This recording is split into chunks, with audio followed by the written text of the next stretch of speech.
Hello बच्चों, आप सबका स्वागत है हमारे YouTube चैनल अनस्टॉपेबल लर्निंग में।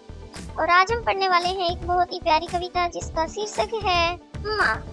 ये एक बहुत ही प्यारी कविता है, आप सभी मेरे साथ इसे गाएंगे। माँ तुम कितनी भोली भाली, कितनी प्यारी प्यारी हो, दिल से सच्ची मिश्री जैसी, सारे जग से न्यारी हो।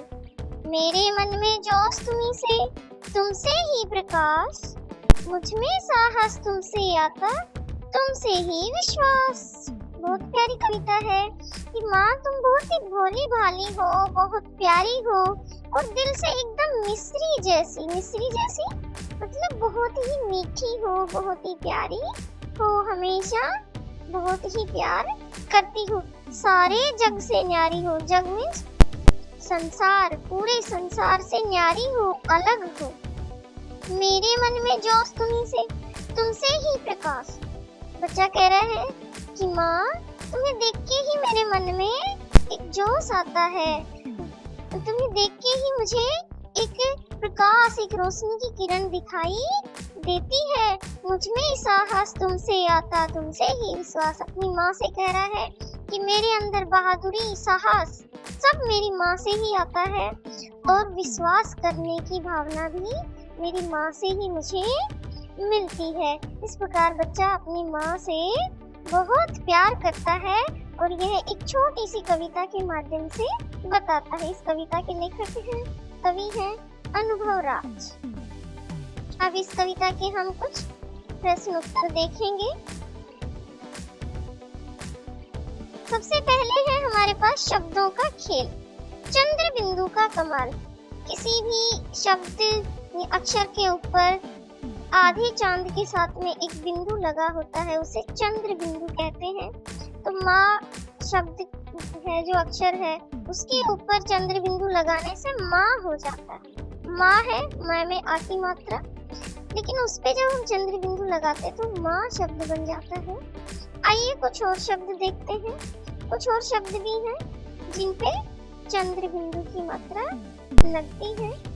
जैसे सबसे पहले नीचे दिए गए चित्रों को देखिए, शब्दों को पढ़िए, उन्हें लिखने का प्रयास कीजिए। तो सबसे पहले हमें चित्र दिखाई दे रहा है आँख, तो हमने यहाँ पहले से लिखा हुआ है आँख और अब हम यहाँ एक बार और लिखेंगे आँख। इसके बाद है बांस। बांस का पेड़ होता है, तो इसे भी आप इस तरीके से अपनी किताब में लिख सकते हैं। बार बार लिखने से आप अच्छे से सीख जाएंगे कि चंद्र बिंदु।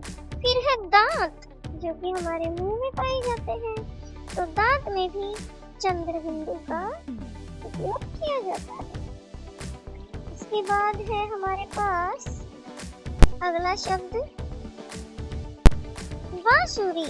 बांसुरी में भी चंद्र बिंदु है, तो इसे भी हम लिखेंगे बांसुरी। और एक बार फिर से हम इस शब्द को लिखेंगे और इस प्रकार बार बार लिखने से आपको इसका अभ्यास हो जाए। फिर है सांप, जो कि बहुत डरावना होता है, तो यहाँ लिखेंगे सांप और इस प्रकार लिखने से हम सीख सकते हैं। तो ये है हो गए हमारे उस चंद्र बिंदु वाले शब्द, जो कि है आँख, बांस, दांत, बांसुरी, सांप। अब हमारे पास अगला शब्द है माँ।